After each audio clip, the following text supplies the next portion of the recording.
Nakabenta ki khobor ke ba man kasngi subscribe yo Antor News. But because of the limitations, he had to speak in Hindi. So it would be wrong, as I said, and incorrect to jump to that conclusion. Lastly, when it comes to the entire issue of, the entire patriotism that we all talk about, I also want to make it clear that we have to remember that each and every one of us here, be it any tribe, any community, any language-speaking community, obviously we all love our own people. We have a sense of patriotism in us. But having that sense of patriotism and love for our people doesn't get stronger just by hating others, or by bringing down others, or by bringing comments like these that you cannot speak in this language. It does not strengthen your patriotism. It just creates the negativity which is not healthy at all in our society. And hence, loving your own people is one thing, but loving your own people and hating others is again another different thing altogether. That is not the kind of culture that we would like to see, especially in the assembly. Of course, there are many issues that are there related to many communities and societies and and groups, religious groups and other groups, and hence these are things that we need to take up, and we will take up.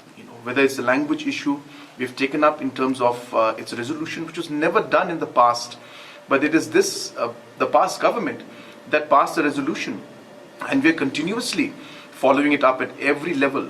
We're continuously having different dialogues with different organizations to ensure that our language is promoted in different ways. We have had numerous discussions at the assembly level also, figuring out how we could promote our own languages within the assembly also, and a lot of things are moving forward in that line. So there are many ways to promote your own language, but definitely being negative against somebody else is not a way to promote yourself, is what I'm trying to say. So therefore, yes, we need to ensure that our languages are promoted. Yes, it is important to ensure that we push our languages, but as I said, not with the mindset of hating somebody else or hating some other language. That does not strengthen our desire or our will to strengthen our own languages. That has to be done in a positive way, and we should ensure that this is done.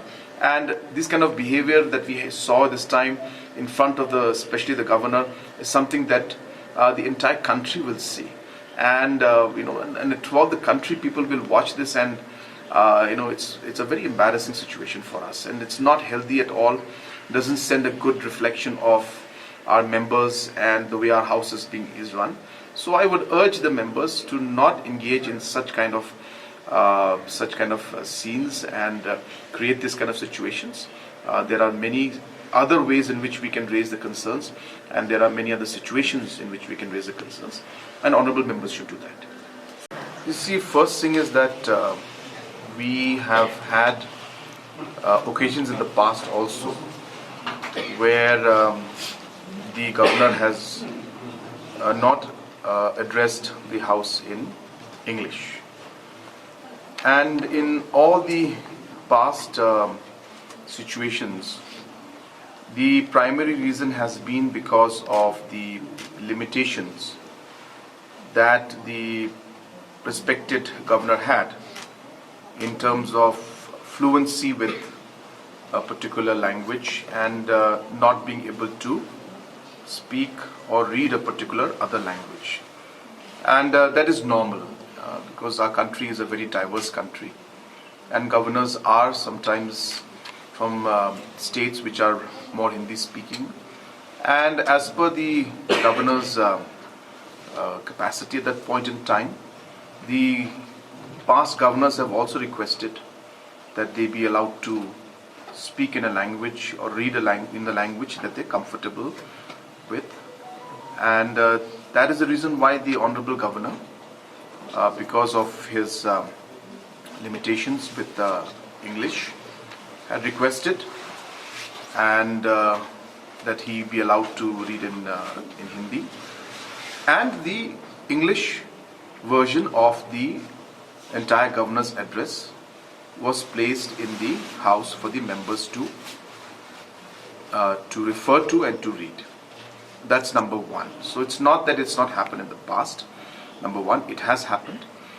And more importantly, number two, it is not because they desire to speak in not in English and in Hindi, but it is because of the limitations that they have at a personal level, because of which they are not able to speak or read or their speech in English. So that's the first part of the entire point. Second is that when the governor is speaking, it's a very kind of a sacred and constitutional responsibility, and the governor is reading out the goals and objectives and the vision of the government, and this is something that is a moment that is very, very, as I said, it's very, very constitutionally very high, and one should not take it in a very light manner. So therefore, when a proceeding like that is taking place, when the Honorable Governor is going through or reading out the Governor's address, there should be a certain level of respect that needs to be maintained. Decorum needs to be maintained in the House. And if there are issues and concerns, that is not the moment to bring out those concerns, especially when the governor is on his feet, or at least in this he had excused himself and he was reading his speech sitting. But point being that while he is speaking, it is very wrong and sets a very, very wrong precedent and a very strong example, and is in one way disrespectful to the chair of the governor when you interfere while he is speaking. So that was not correct, as I said. Third is that the issue of saying that our language, our own language, should be promoted, and the fact that we should ensure that our identity should be maintained. These things are important to all our members. All the political leaders have always maintained that our identity, promotion of our language is important. But bringing that into a situation now when the governor's address is being given, and because of limitations he is not able to speak in English, is again incorrect. And therefore combining these two and connecting these two dots is completely unfair to the Honorable Governor. And hence for the Honorable Governor to be speaking in the House in a different language, which some of the members may not understand, does not mean that this House or he or anybody is disrespecting the local sentiments or local language. But in today's world, there are complications. In today's world, if today any of our members, our honorable members, were to go to any other state that does not speak in English, and suppose our members were told to speak, and they was told, if you don't speak in Hindi, or if you don't speak in, say, if they happen to go to Tamil Nadu, and they're told you cannot speak in any other language except Tamil. Obviously, these kind of things cannot happen. We are in a global world, and language is something that just happens to be a way of communication. Just because a person is not able to speak in a particular language does not mean a person is disrespecting our people or our language. And it is wrong to draw to that conclusion that just because a person spoke in that manner or in a particular language, that he or she is disrespecting our people. As I said, there were limitations, and that's why this happened. So it is not correct to connect these 2 points. As I said, there will be many situations in which some of our honorable members who are not able to speak, say, in Hindi, may have to go to Delhi and may have to meet honorable ministers in Delhi to get different support for their constituencies and for the state.